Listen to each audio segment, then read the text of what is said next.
Guitar শেখা শুরু করেছিল। গিটার কিনেছিল, হয়তো ১-২টো ক্লাস করেছে। ১ম কয়েকটা এক্সারসাইজ করেছে।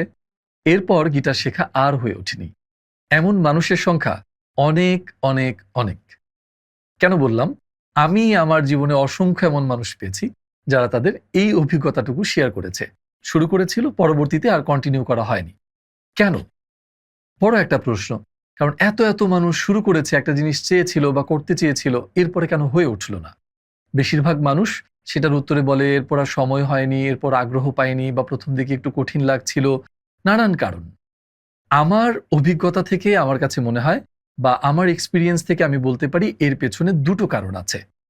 প্রথম কারণটা হলো শেখার শুরুর সময়ে আমাদের যে চাওয়ার তীব্রতা থাকে, সেটা পরবর্তীতে আমরা ধরে রাখতে পারি না।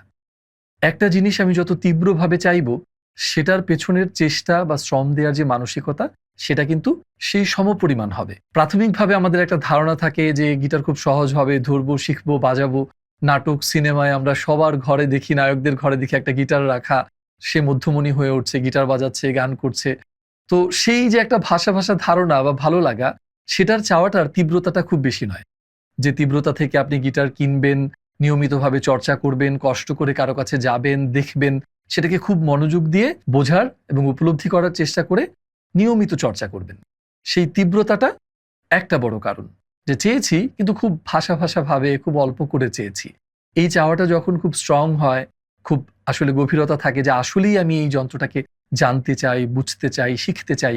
কিভাবে এই যন্ত্র আসলে মানুষের বন্ধু হয়ে ওঠে, সেটা আমি আসলে এক্সপ্লোর করতে চাই। দ্বিতীয় কারণটা হলো, যার কাছে বা যে জায়গায় আপনি শিখতে শুরু করেছেন, সেই জায়গাটা আপনার জন্য কতটা বন্ধুত্বপূর্ণ, কতটা আসলে উষ্ণ থাকে। সেখানে আপনি কতটা সহজে বোকা প্রশ্ন করেও আপনি সবকিছু জেনে নিতে পারেন, বা আপনার যে অবস্ট্যাকল গুলো আছে, আপনার যে প্রতিবন্ধকতার জন্য আপনার কান্না পাচ্ছে, ছেড়ে দিতে ইচ্ছে করছে, সেটা আসলে আপনার মেন্টর, আপনি যে অর্গানাইজেশন থেকে শিখছেন বা প্রতিষ্ঠান থেকে শিখছেন, তারা আসলে এটাকে কিভাবে ডিল করছে, কিভাবে বোঝাচ্ছে। আপনাকে কি শুধুমাত্র একটা জিনিস কোনো কারণ ছাড়া করতে বলছে?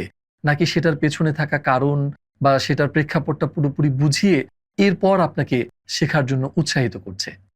আমার কাছে মনে হয় এই দুটো কারণে অনেক মানুষের গিটার শেখা শুরু করার পর থেমে গেছে।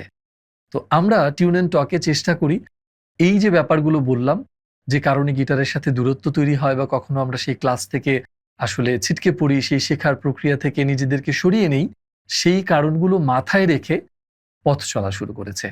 আসুন নতুন করে শুরু করি। আর এবার শুরু করব গিটারটাকে আসলেই বন্ধু বানাবার জন্য।